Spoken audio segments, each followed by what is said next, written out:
कुछ अलग तो सी सही है जो संजय आज जी तक मैंने जर्नी, कभी। आप 56 यही 59 बताना से है हैं, सर। सर जर्नी आपसे हम बताना यही उम्मीद करते हैं। एक मिनट सर, रुपेश सर, एक मिनट हमको टाइम दीजिएगा। है। हम आपसे यही बस जानना चाहते हैं कि एक बच्चा जो एक दिन पढ़ा, 2 दिन सोया, 4 दिन उठा, तीसरे दिन सिलेबस देखा, चौथे दिन मेंस में 2 लिखा, फिर 5 दिन सो गया, इस तरह को आपने कैसे मैनेज किया? इस चीज को अक्सर के लाइफ ऐसा ही चलता है रैंडम। इसको कैसे मैनेज किया? 3-4 बार फेल हुए फिर भी टिके रहे। आंसर राइटिंग कैसे की? बस आप इतने टाइम में मैनेज किया, ये जानना है बस। और इतना लंबा जर्नी संजय जी आप कैसे निभाए? 56 59 से तो हमको यही पता है कि चीज आप दे रहे हैं। समझ रहे। टूट जाते हैं लोग, और टूट जाते हैं। क्या है सर, मैंने कभी मतलब सोशल मीडिया पे या ओपन प्लेटफॉर्म पे कभी शेयर नहीं किया है। मेरी कहानी बहुत ही अलग है। हम्म, और शायद मुझे लगता है कि बीपीएससी में भी अलग होगी। अच्छा। आज कर दीजिए सर। मतलब मैं 1995 का मैट्रिक हूँ। अच्छा 1995। तब तो कितनों का मेरे जन्म आप नहीं हाँ, हुआ होगा। आप अच्छा सब हम बहुत। लोगों के लिए संजीवनी बूटी का काम कर रहे हैं एकदम। और शालिनी मैडम बोल रही थी अभी कि उनके पापा का जॉब 2001 में लगा, मेरा जॉब 1997 में इंडियन आर्मी में लगा। सर मेरी मम्मी मैं 96 का 98 है की मैं भी 10th। हूँ। मैं क्या 1997 बात। मैं 21 98 दिसंबर की को। हूँ, गॉड। मेरी मम्मी भी 99 में 10th नहीं की है। 95 में तो बहुत लोग पैदा भी नहीं लिए होंगे यहाँ पे। मेरी मम्मी का 90 1995 में मेरा हुआ है 10th। मेरी तो मम्मी का मेरा हुआ है बहुत। 10th उस टाइम। सब बच्चे हैं मेरी मेरे मम्मी का सामने। और 96 अब मैं में तो 10th हुआ है। अपनी ओ मैं मम्मी की मैं गॉड। शादी तक नहीं बिल्कुल। हुई थी संजय जी मुझसे मैं पहले चाहूंगा वो। कि आप अपने बच्चों से और अपने मतलब कि मैडम से जरूर मिलवाएं हम लोगों को, क्योंकि आपकी मैडम अब जितना तो संघर्ष की मैं हैं। अभी बीच में माइक ऑफ किया था, मैं कुकिंग कर रहा था क्योंकि बच्चे गांव जा चुके हैं। मैडम मेरी साल में एक बार ही गांव जाती है, छपरा। अच्छा अच्छा। तो अभी मैं घर में अकेला ही हूँ। अच्छा अच्छा, कोई नहीं, तो जरूर मिलवाइएगा, लेकिन कभी कितना संघर्ष किए हैं वो आपके साथ, हम लोग इस चीज को समझ सकते हैं संजय जी। जरूर जरूर वैसे मैं सर भी बयां कर सकते हैं। हाँ। थोड़ा सा सब नॉर्मल हूँ मतलब। तो मैं शुरू करूँ तो मैं 95 में मैंने मैट्रिक किया। और पहली बार मैं किसी ओपन फोरम में ऐसा बात कर रहा हूँ। मतलब जो मैडम अभी वो बोल रही थी सिलाई करके काम किया, बहुत इंस्पायरिंग है उनका स्टोरी। हम्म, लेकिन मेरा कुछ अलग ही कहानी है। मैं चार मतलब पांच भाई बहन हैं हम लोग, मेरी चार सिस्टर हैं। तो मेरी माँ को कोई पंडित जी बता दिए थे कि ये बेटा आपका 12 साल ही जिएगा, इसका एक्सीडेंट हो जाएगा 12 साल से पहले, रोड एक्सीडेंट। तो इसको घर से बाहर नहीं निकालना। मैं अपने पूरे गांव में पहला गवर्नमेंट सर्विस वाला हूं जो एसएस मतलब अपना जीडी आर्मी में ज्वाइन किया, सिपाही। और ये बहुत बड़ी उपलब्धि थी। पता नहीं आज मतलब बीपीएससी में उतनी खुशी नहीं है मेरे गांव वालों को जितना उस टाइम हुई थी। तो वाकई। मैं पहले शुरू में 4 और 5 क्लास मैंने मतलब मोटा मोटी 1.5 साल मैं कलकत्ता में, मेरे पिताजी प्राइवेट में जॉब करते थे, वॉचमैन थे वो जनरली एक बड़े बिल्डिंग के अंदर। तो 1.5 साल में वहाँ सरकारी स्कूल में पढ़ा। 87 88 की बात है, तब तो मेरे ख्याल से ग्रांटेड है कि कोई बच्चा नहीं आया होगा इसमें से। उसके बाद मैं गांव आ गया तो गांव में पंडित जी ने बोल दिया था कि इसका एक्सीडेंट हो जाएगा, ये बचेगा नहीं। तो मुझे स्कूल नहीं जाना था। तो एक टीचर थे, वो आते थे 1 घंटा पढ़ाते थे और चले जाते थे। ऐसा 7 क्लास तक मेरे साथ हुआ। मैंने सरकारी स्कूल पहली बार मतलब वो कलकत्ता वाला 1.5 साल का पीरियड छोड़ दे तो मैं 8वें क्लास में पहली बार एडमिशन लिया और मैंने स्कूल देखा। अब मुझे तो पता नहीं चले सिलेबस क्या है।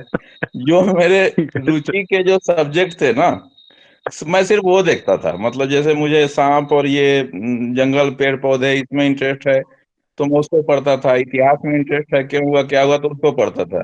गणित गणित से कोई मतलब नहीं है अपना, कोई लेना देना नहीं है। फिर 9th 10th मतलब ठीक, मतलब स्कूल में जाने के बाद थोड़ा मेरे को मजा आने लगा। और जो सर जो पढ़ाते थे ट्यूशन, वो चाहे 1 घंटा ही पढ़ाते थे लेकिन वो मेहनत करते थे और मैं भी ईमानदार था।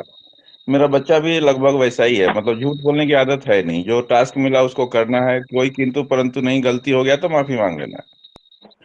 तो ठीक रहा। 8वां 9वां में मैंने ठीक परफॉर्म किया। और बिहार में परफॉर्म क्या करना है, कॉपी रख के पास कर देना है लिख के। तो 10वें क्लास में मेरे पिताजी की जॉब छूट गई, वो गांव आ गए। मेरी पढ़ाई भी संकट में पड़ गई। खैर जैसे तैसे चलता रहा। मैं यादव कास्ट से हूँ तो घर में दूध वूध का बिजनेस शुरू हुआ। तब मैं भी थोड़ा बहुत हाथ बटाया। अपने घर अपने खेत में खेती किया, दूसरे के घर में दूसरे के खेतों में भी हल चलाया मैंने। मतलब जो हल बेचना बोलते हैं गाँव देहात में। फरवरी 5 फरवरी 1997 मैं पहली बार आर्मी का भर्ती देखने के लिए दानापुर गया। मैंने एक चक्कर लगाया और मेरा मुंह से जैसे झाग निकल रहा था। आर्मी वालों ने मुझे बैठा दिया कि तुमसे नहीं हुआ बेटा, तुम जाओ। एक मेरे दोस्त थे, मैं थोड़ा इमोशनल हो रहा हूँ, मैं थोड़ा ज्यादा इमोशनल आदमी हूँ। तो मेरे दोस्त थे, वो अभी बिहार पुलिस में है, शमसुद्दीन अंसारी। नाम मैं इसलिए लेना चाहता हूँ क्योंकि मैं समन्वय में विश्वास करता हूँ। अभी वो बिहार पुलिस में दरोगा है। तो उन्होंने मुझे इंस्पायर किया कि तुम कर सकते हो। तो उस टाइम में 10 रुपया शायद फील्ड में लगता था। एक सर थे, वो एनसीसी वगैरह किए थे, तो वो फिजिकल तैयारी कराते थे, तो 10 रुपया लगता था। वो 10 रुपया नहीं था मेरे पास। कोई बात, बहुत अच्छे से, बहुत बढ़िया बढ़िया, नहीं, बहुत तो बढ़िया। उसके बाद हम लोग नहर के ऊपर अपना तैयारी करने लगे। और मेरा 97 अगस्त में मैंने फिजिकल दिया और मैं आर्मी ज्वाइन कर लिया। वाह आर्मी वाह। ज्वाइन कर लिया। वहाँ मैंने अपना ट्रेनिंग वगैरह किया, ठीक। और मेरी पोस्टिंग हो गई। मैं आर्टिलरी रेजिमेंट से ताल्लुक रखता हूँ। जो आप लोग अग्नि और त्रिशूल ये सब मिसाइल वगैरह जो सुनते हैं, उसी ग्रुप से ताल्लुक रखता हूँ मैं। बहुत। तब मैं इंटर कर चुका था। इंटर करने के बाद अपना आर्मी का जॉब कर रहा था मैं। और साथ में मतलब पढ़ाई वढ़ाई से कोई मतलब नहीं था। अब जॉब हो गया तो अब कोई लेना देना नहीं है। इसी बीच में मुझे आर्मी ने डिटेल किया कि लड़का ठीक है, मेहनती है, तो कंप्यूटर कोर्स के लिए डिटेल किया। मैं कंप्यूटर कोर्स में गया तो मैं वहाँ टॉप करके आया। मुझे थोड़ा कॉन्फिडेंस आया। उसके बाद ये 2001 में ये संसद भवन वाला हमला हुआ, तो हम लोगों की डिप्लॉयमेंट हो गई वेस्टर्न फ्रंट पे, बाड़मेर में। तो उस दौरान मेरे को एक और आर्मी में कोर्स करने का मौका मिला, जो लाइब्रेरियन का कोर्स होता है। तो वहाँ गया तो वहाँ कुछ लड़के तैयारी कर रहे थे, मतलब जो ऑफिसर बनने के लिए आर्मी से, तो वो उनका ग्रुप डिस्कशन चलता था। तो मैं बैठ के खाली सुनता था। तो मैंने देखा कि ये जो बेवकूफ टाइप का, मतलब स्टूपिड टाइप के क्वेश्चन पे आपस में झगड़ रहे हैं, मैं तो इनसे बेहतर हूँ। मैं मतलब ऐसा सब थोड़ा रफ लगेगा, लेकिन मैं ऐसा ही सोचता था कि ये लोग रिटेन क्वालिफाई करके आए हैं और छोटा छोटा टॉपिक के ऊपर इस तरीके से उलझ जा रहे हैं। इनसे तो सुलझे हुए मेरे विचार हैं। और पहली बार मैंने वहीं पे वो रोजगार समाचार आता था, तब तो ना मोबाइल था ना कुछ था। तो रोजगार समाचार में पहली बार मैंने यूपीएससी का वो नोटिफिकेशन देखा था। और उसको मैं 3-4 दिन तक वो नोटिफिकेशन को बार बार पढ़ते रह गया। मुझे लगता था कि इसमें ऐसा तो कुछ है नहीं। और एक लाइन जो लिखा था कि हम वही पूछते हैं जो एक पढ़े लिखे आदमी से उम्मीद की जाती है, हमको स्पेशलाइजेशन नहीं चाहिए। ये लाइन मेरे दिमाग में बैठ गई। मैं छुट्टी आया, मैंने ग्रेजुएशन में एडमिशन लिया, 2 पेपर दिया। मैं आगे पेपर दे नहीं पाया, मेरी छुट्टी कैंसिल कर दी गई आर्मी की तरफ से, मुझे रिकॉल कर लिया गया, मैं चला गया। वो साल खराब हो गया। दूसरा साल मैंने फिर एडमिशन लिया, उसमें मैं फेल हो गया। वो दोनों साल खराब हो गए। फिर तीसरा साल किसी ने बताया कि तुम डीडी, एक इंस्टीट्यूट है अपना, directorate of distance education, Patna university का, तुम वहां से एडमिशन ले लो, वो 3 साल में कंप्लीट करा देंगे, तुम्हारा ग्रेजुएशन हो जाएगा। तो फिर मैंने वहां से एडमिशन लिया। और मैंने 2005 से 2008 में ग्रेजुएशन किया। मतलब 97 में आर्मी ज्वाइन किया था, 2008 में ग्रेजुएशन किया, 11 साल के बाद। 2007 में मेरी शादी हो गई, पत्नी आई। सौभाग्य से वो मेरे से, मतलब मेरे सपनों को जानती है और मैच करता है उनका नेचर, उनका बहुत सहयोग है। मैं पहले भी रुपेश सर को बता चुका हूँ। फिर आर्मी की चलती रही, मेरे प्रमोशन वगैरह हो गया, मैं वहाँ हवलदार बन गया। थोड़ा मुझे टाइम मिलने लगा, मैंने पढ़ाई धीरे धीरे शुरू कर दी उसी टाइम से। और सिविल सर्विस करना है, ये 2003 में मेरे दिमाग में आ गया था कि मेरे को करना है, मैं कर सकता हूँ। तो ग्रेजुएशन हो गया, उसके बाद में पता नहीं क्या मूड में ऐसे आया कि मैं पोस्ट ग्रेजुएशन कर लेता हूँ। तो मैंने फिर नालंदा ओपन यूनिवर्सिटी से हिस्ट्री में पोस्ट ग्रेजुएशन किया। और मेरा मैट्रिक जो है वो 59.87% है। इंटर मेरा 66% है। और जो पहली बार 1996, शायद किन्हीं को ध्यान हो या सुने हो, उस टाइम हाई कोर्ट ने प्रशासित किया था एग्जाम को, मतलब हाई कोर्ट के देख रेख में एग्जाम हुआ था। और पूरे बिहार में शायद 7% या 9% ऐसे कुछ रिजल्ट हुआ था, समथिंग। उस टाइम मैं कॉलेज टॉप किया था, वो मेरे लिए एक टर्निंग पॉइंट था। मतलब एक अपने अंदर मोटिवेशन ये करना। इसके बाद सर मैंने अपना कंप्लीट किया, अपना टर्म कंप्लीट किया आर्मी का, और 2013 में मैं रिटायरमेंट आ गया, लगभग 16 साल सर्विस करके, 97 से 2013 आने के बाद अब मेरे को जॉब चाहिए, मेरा परिवार चलना है। कहानी मैं बैकग्राउंड बता चुका हूँ। इसके बीच में मैंने मतलब अब दो सिस्टर की शादी मेरी मेरे जॉब से पहले हो गई, और दो फिर मैंने अपने सर्विस के बाद अपने जो कि है बिहार का सिस्टम, आप लोग समझ रहे हैं। उसके बाद मैं आया तो मुझे जॉब चाहिए कुछ भी, तो आने के साथ मेरा थोड़ा इसके बीच में आर्मी में मतलब ग्रूमिंग हो गया था मेरा। मुझे इंग्लिश समझने लग गई, मतलब समझने लग गया था, अंग्रेजी में लिखने लग गया था, कुछ ऑफिस में काम करने लग गया था, कंप्यूटर जान गया था, तो मैं कुछ कंप्यूटर पे काम करने लग गया था। और आर्मी में मैंने अपने पूरी सर्विस के दौरान लगभग आधे टाइम में कोर्स किया है आर्मी के लिए। मतलब वो डिफरेंट टाइप के कोर्स चलते रहते हैं वहाँ पे। और चूंकि मैं बेहतर परफॉर्म करता था कोर्स में, तो मुझे बार बार भेजा जाता था, और बार बार भेजा जाता था। रेजिमेंट का नाम, आपस में रेजिमेंटों के बीच में कंपटीशन रहती है कि कौन जवान किस चीज से आया है, वो क्या ग्रेडिंग लेके आ रहा है। तो वो चीज मेरे को मतलब मेरे जिंदगी में एक सकारात्मक मतलब वो लाया अभी। मेरे सफलता के बाद जब मेरी यूनिट को खबर गई है आर्मी में, तो उन्होंने सेलिब्रेट किया है उसको, कि चलो कोई तो है, मतलब कि वो किया है। इतने सारे कॉल आ रहे हैं वहां से, इतने सारे फोन आ रहे हैं कि पूछिए मत। तो उसके बाद सर मैं आया, आने के साथ मेरे को कोई भी जॉब चाहिए, मतलब पहले एक जॉब लेना है, फिर सिविल की तैयारी करनी है। मैंने 2-3 एग्जाम दिया, आरबीआई का दिया, इंश्योरेंस कंपनी का दिया, मैं फेल हो गया, एक भी एग्जाम नहीं निकला, फेल हो गया। फिर मैं थोड़ा मतलब अपने आप को आ, कमी कहाँ है, मैं उस दिन भी बता रहा था कि मैं सब्जेक्ट को नहीं, सब्जेक्ट के पार्ट को भी वो करता हूँ। मतलब अगर हिस्ट्री है तो हिस्ट्री का कौन पोर्शन मेरा कमजोर है, उस वहां तक मैं एनालाइज करता हूँ। धीरे धीरे काम करना शुरू किया, कुछ सेट वगैरह सेट प्रैक्टिस करने शुरू किया, तो मेरा पहला पोस्टिंग कॉर्पोरेशन बैंक में, पहली ज्वाइनिंग मेरी IBPS 3 के तहत हो गई as a clerk. UP cadre भरा था मैंने, क्योंकि मुझे जॉब चाहिए। और ये शालिनी मैडम की तरह 2 महीना तो तैयारी तो मैं सोच भी नहीं सकता, सपने में भी नहीं। तो मुझे जॉब चाहिए, और मुझे डर है कि बिहार से नहीं होगा, तो मैंने यूपी भरा। यूपी में वहाँ वैकेंसी ज्यादा आती है, तो वहां से हो जाएगा। तो यूपी से मेरा जॉब हो भी गया, आरक्षण के तहत, मतलब एक्समैन का कोटा लेते हुए। और उन्होंने मेरी पोस्टिंग तब ये कॉर्पोरेशन बैंक के लिए यूपी और उत्तराखंड दोनों एक ही कैडर है, मतलब एक ही जोन है। तो उन्होंने मेरी देहरादून में पहली पोस्टिंग करी। वहां गया मैं, बैंक में पहली बार मतलब एक सिविल जॉब कर रहा था मैं, एक मतलब जो सो कॉल्ड रेपुटेड जॉब बोलते हैं। अच्छा लगा, लोग आते थे, मैं कैशियर था वहां पे, काम करते थे। तो उसके उसके बीच में मैंने ये कैनरा बैंक वाला एग्जाम दिया था, तो वो नेक्स्ट टाइम में कैनरा बैंक मेरा क्लियर हो गया। तो चूंकि घर से दूर था, और फिर मैं वहां रिजाइन करके, मेरा कंफर्मेशन हुआ नहीं था, और कैनरा बैंक आके ज्वाइन कर लिया। यहाँ एक गलती हो गई मेरे से, बैंक में रह के बैंक की तैयारी करने लगा, मतलब ऑफिसर कैडर।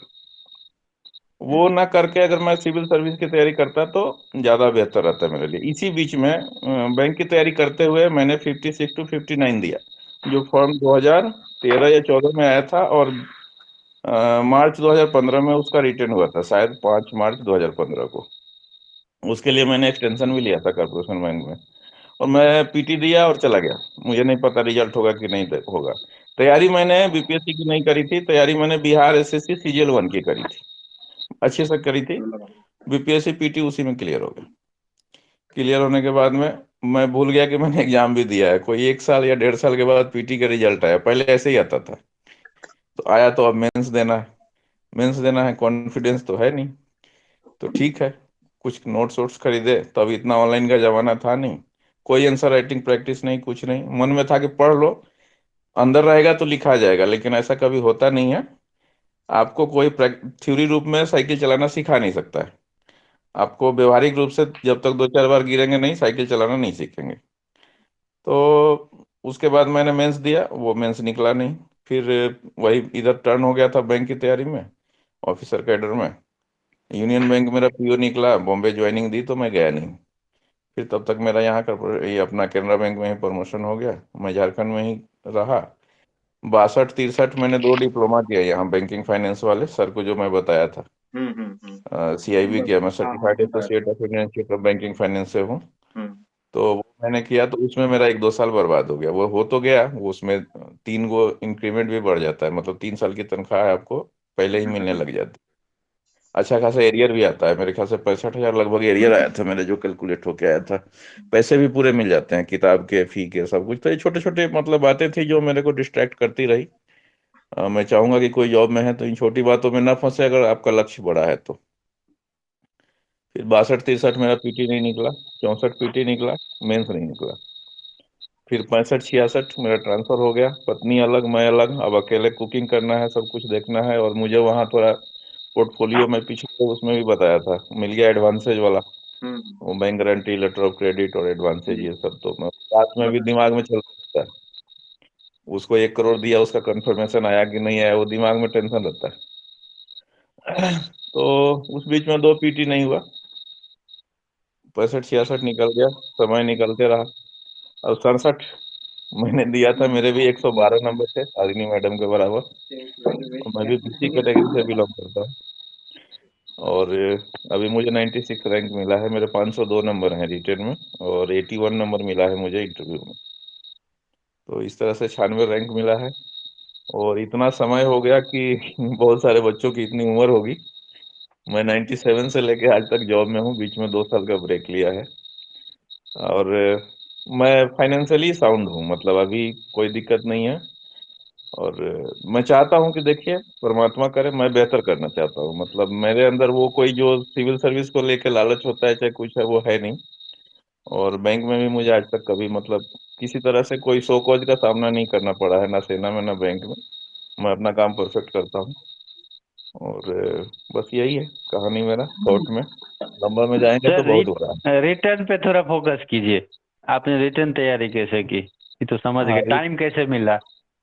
रिटर्न कैसे तैयारी किया, मैं एक दिन पहले भी उस दिन बोला था कि मैं किसी बुक के साथ और किसी कोचिंग के साथ अपने को जोड़ नहीं पाता हूँ। मैंने आस्था से पढ़ाई किया है, मैंने फाउंडेशन कोर्स दृष्टि दृष्टि से लिया है। ऐसे मेरे ख्याल से पीयूष जी से बात भी हो रही थी, ऐसे राइटिंग कहाँ से किया आपका, तो मैंने उत्तराखंड मेंस भी दिया, रिजल्ट अवेटेड है। हाँ हाँ बताया तो था। उसके लिए मैंने विकास सर का वो क्लास लिया है। मेरा विकास उम्र सर। बहुत ज्यादा है, वो अलग बात है। बट लेबर में मैं आज भी मतलब जो बच्चे हैं उनको टक्कर देता हूँ, तो उसमें तभी कोई डाउट सिलेक्शन नहीं हुआ है। है। झारखंड पीसीएस मेंस भी मैंने दिया था, 16 नंबर से मेरा नहीं हुआ था। और बीपीएससी का ये मेरा तीसरा मेंस है, 7वां अटेम्प्ट था। और सीडीपीओ मेंस भी मैंने दिया था, पीटी निकला था, नहीं हुआ मेरा फाइनल। और उत्तराखंड वाला अभी शायद मेरे ख्याल से होना चाहिए, पेपर अच्छा गया है वो, 68वीं भी होना चाहिए। पेपर अच्छा गया है, बट मैं इंटरव्यू नहीं दूंगा, मैं किसी का सीट खराब नहीं करना जी चाहता, बिल्कुल। मुझे मिल गया है। तो बढ़िया है, ठीक है। तैयारी की जहां तक बात है, पहले मैं आपको बताया कि मैं शुरू के 2 मेंस में पढ़ते रहा था। मतलब पढ़ लोगे तो लिखा जाएगा, लेकिन वैसा होता नहीं है। दूसरा एक मेरे अंदर एक मतलब मिथक था मेरे मन में कि मैंने बैंकिंग तैयारी किया है, पीओ निकाला है, तो मैं मैथ तो डीआई तो मैं कर सकता हूँ। मुझे हम्म, लगता है मेरे नंबर इतने ही थे जितने अभी हैं बाकी पेपर में। मेरा डीआई नहीं हो पाता था। मतलब वो पहले पेपर में, पहले अटेम्प्ट में तो मैंने डीआई वही मतलब एग्जामिनेशन हॉल में जाके ही देखा। उससे पहले मैंने देखा नहीं, क्योंकि मैंने एसबीआई पीओ भी दिया था, तो मुझे लगता था कि डीआई तो मैं कर ही लूंगा। मतलब एक ओवर कॉन्फिडेंस जो होता है वो आपको कभी ना कभी ले डूबता है। मैं कभी प्रीवियस ईयर हम्म, क्वेश्चन भी नहीं देखा, अरे क्या पूछेगा डीआई में, 4 क्वेश्चन आएगा, 2 बनाना है, ऐसा क्या पूछ लेगा, पढ़ लो। मतलब मैं अपने आप को ऐसे बोलता था। लेकिन वो हम्म, दोनों मेरा खराब गया। और इस बार मैंने डीआई पे बहुत बढ़िया फोकस किया था, मतलब डर था, फोकस क्या डर था। तो मेरा भी इस बार डीआई में 72 में 72 है, क्योंकि मैथ थोड़ा ठीक ही है, उतना बुरा नहीं है, क्योंकि बैंक की तैयारी करी है, इंश्योरेंस सेक्टर की करी है, तो मैथ तो ठीक ही है। नहीं नहीं होगा तो यहाँ सिलेक्शन भी नहीं होगा आपका, थोड़ा तो चाहिए यहाँ, बहुत हाई नहीं चाहिए, सीजीएल टाइप का, लेकिन चाहिए। तो एक और उसके बाद में अभी मैंने जो ये जितने भी मेंस लिखे हैं मैंने, झारखंड से लेकर उत्तराखंड तक, मैंने कोई पढ़ाई नहीं की है। मेरे पास 8 रजिस्टर है, जो मेरा मास्टर है, वो जो मैंने फाउंडेशन कोर्स लिया था दृष्टि का, उसी से तैयार किया है। किसी भी एग्जाम से पहले 10 दिन उसको रिवाइज करता हूँ, और कुछ नहीं देखता, करंट अफेयर्स देखता हूँ। पीटी तो निकल ही जाता है, वही मेरा मास्टर पीस है। और इसमें मैंने सिर्फ आंसर राइटिंग किया है। और आंसर राइटिंग भी हम्म, मैं मतलब मेरी स्ट्रेटेजी भी फॉलो करने की जरूरत नहीं है। मुझे हम्म, टाइम नहीं मिलता है तो मैं बहुत ज्यादा भटकता हूँ इधर उधर। मैं 3 इंस्टीट्यूट से अलग अलग आंसर राइटिंग ग्रुप ज्वाइन किया था, लिखता सिर्फ एक में था, एडुटेरिया में। और वो इवेलुएट करके कॉपी देते थे। बाकी दोनों का मसाला मिला के, एडिटोरिया के मिला के, कुछ ऐड ऑन करके, विकिपीडिया से लेके कुछ अपना मिला के, और एक रजिस्टर मैंने अपना बनाया हुआ था जो रिवाइज करने के लिए। मेरा मानना है कि लास्ट में आपके पास ना एक पतला सा रजिस्टर ही होना चाहिए एक पेपर के लिए। इससे ज्यादा आप लेके एग्जामिनेशन हॉल तक जा नहीं सकते, और ना लास्ट मोमेंट में रिवाइज कर सकते हैं। बहुत मोटा नहीं, पतला सा 150-200 पेज का, 200-250 पेज का होना चाहिए, उतना पर्याप्त है। उससे ज्यादा होगा तो शायद आप कैरी नहीं कर पाएंगे। उससे ज्यादा जितना पढ़ना है आप पहले पढ़िए, लास्ट मोमेंट में कल सुबह एग्जाम देना है, आज रात को रिवाइज करना है, तो वो नहीं हो पाता। और रिवीजन मस्ट है, तो किसी को कोई डाटा याद नहीं रहता है, सभी भूलते हैं, सभी इंसान है, तो घबराने की जरूरत नहीं है।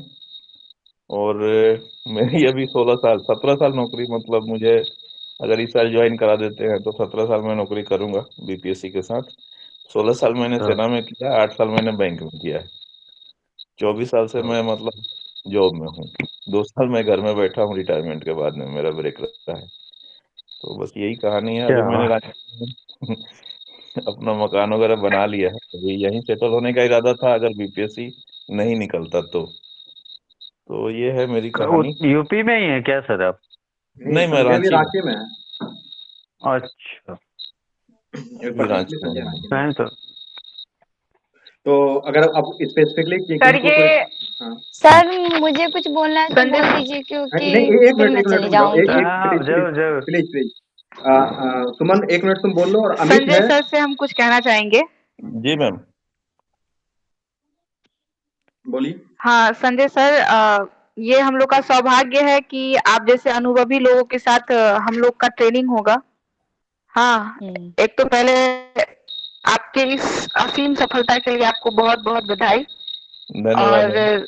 आशा रहेगा कि आपका ये अनुभव हम लोगों के भी काम आए, क्योंकि आप जब बता रहे कि जिस टाइम आपका मैट्रिक हुआ था उस वक्त मेरा जन्म हुआ था, तो ये मेरे लिए एक सौभाग्य है कि हम एक ऐसे अनुभवी व्यक्ति के साथ हम ट्रेनिंग करेंगे, जो हम बता नहीं क्या बताएं कि ऐसे अनुभवी के साथ हम ट्रेनिंग करेंगे। उनका जो लाइफ की हर अनुभव हम परिस्थिति को देख चुके हैं, तैयारी, हाँ बोलो हर जगह को देख चुके हैं। हाँ बोलो हर चीज को झेलते हुए आप यहाँ तक आए। बोलो सुमन, तुम क्या बोलना चाह रही थी? सर पहले तो मैं बोलूंगी कि जितने भी कैंडिडेट्स हैं सब मतलब अपने आप में सर बेस्ट है। मतलब सबको कॉन्ग्रेचुलेशन, और सबको मतलब कोई भी है, सब अलग अलग क्षेत्र से है, तो हम लोग अगर ट्रेनिंग करेंगे तो बहुत ज्यादा डाइवर्सिटी रहेगी, बहुत कुछ सीखने को भी मिलेगा। जैसे कि ये सर है संजय सर, इनसे तो हम लोग बहुत कुछ सीखेंगे। पूजा जो है उनका तो हम क्या कहें, बहुत बहुत उनकी जर्नी जो है जो काफी मोटिवेशनल है, सीखने लायक है। सानवी का भी अच्छा रहा है बैकग्राउंड। और अगर कोई तो मैं मतलब अमित नहीं भी है। सुनी अमित इनका क्या डीआरडीओ क्या में रहा। जॉब करता था, वो अभी ज्वाइन किया हुआ है। अमित अपना वीडियो ऑन कर लें आप, वो डीआरडीओ अच्छा में जॉब कर रहा था बहुत दिन से। वाह, तो सबका अच्छा है, काफी अच्छा सर रहेगा। सर मतलब 2 minute sir, please 2 minute. Okay okay. 2-3 महीने तो मतलब काफी अच्छे जाएंगे, सब लोग रहेंगे तो अच्छा ही लगेगा। बिल्कुल मैं मैम, अपने हम बारे लोग में बताऊं मिलजुल के सब। ही रहेंगे। यह और मैं ये मैं बोलना सुमन बताऊं आपका चाहता सब। हूँ कौन कि सा मैं, पोस्ट है? जी मुझे आरडीओ। एजुकेशन सर्विस मिला है। मुझे पूछ रहे हैं मैम। संजय जी जिला शिक्षा पदाधिकारी बनेंगे, 96 रैंक है इनका। जी जी जी जी। रैंक भी बहुत अच्छा है संजय जी का। मेरा सर संजय जी मार्क्स कितना था इंटरव्यू मेरा में? जी संजय जी मार्क्स 81 नंबर है। अच्छा, मार्क्स 81 है। यस 81। सर। मार्क्स भी अच्छा है। हाँ सर, सालनी इनका मैडम काफी का अच्छा मार्क्स है। 96 है, मुझे सालनी लगता है मैडम वन तो ऑफ द साली टॉपर। में साली मैम सानवी क्या मैम के साथ एक फिर और का अब है, 96 एक और बंदे का है। और मैं हाँ उनका नाम नहीं जानती हूँ, बट मैंने किसी एक ग्रुप में देखा था, हाँ हाँ 96 एक और हो इंसान का सकता है। है। जब सर मेरे साथ मतलब साली मार्कशीट मैम है देखिए सर, तो हम आप सर दूसरे को क्यों देखें? शेयर नहीं किए हैं। आप बोले थे कि मैं कर दूंगा क्या? मार्कशीट और कॉपी सर। नहीं, संजय जी मार्कशीट भेज दिए हैं, बहुत बिजी शेड्यूल के बीच में भेजे हैं, वो हम भेज नहीं पाए आप लोगों को। संजय जी का मार्कशीट मेरे पास आ चुका है। अच्छा अच्छा। वो कॉपी भी भेज दीजिएगा। अच्छा, संजय जी कॉपी भी भेज देंगे। एक्चुअली सर मैं कॉपी उस दिन डाउनलोड नहीं कर पाया था, मेरे पास वो स्कोर है, मतलब जो आया हुआ है वो मैं अच्छा, शायद सर को शेयर किया हूँ, नहीं तो मैं कर दूंगा। ठीक ठीक। वो पूरा प्रमोद खुल सर नहीं आप रहा मेरे था, से मुझे कुछ, पता नहीं चला। जी हाँ प्रमोद सर आप मेरे से कुछ क्वेश्चन पूछे थे उस वक्त उस केस को लेकर, जिसका जवाब मैं नहीं दे पाई थी। आप कुछ जी मैम। पूछे थे क्या? हाँ हाँ उस क्या केस पूछे थे का, आप? वही जो पापा वाला जो अब पैसे के केस का अच्छा, क्या हुआ? हाँ उस केस का हम आपको बताए नहीं डिटेल। एक्चुअली केस में कुछ भी नहीं हुआ, और उस केस ने जो एडमिनिस्ट्रेशन के प्रति मेरा एक कहते हैं ना अविश्वास भी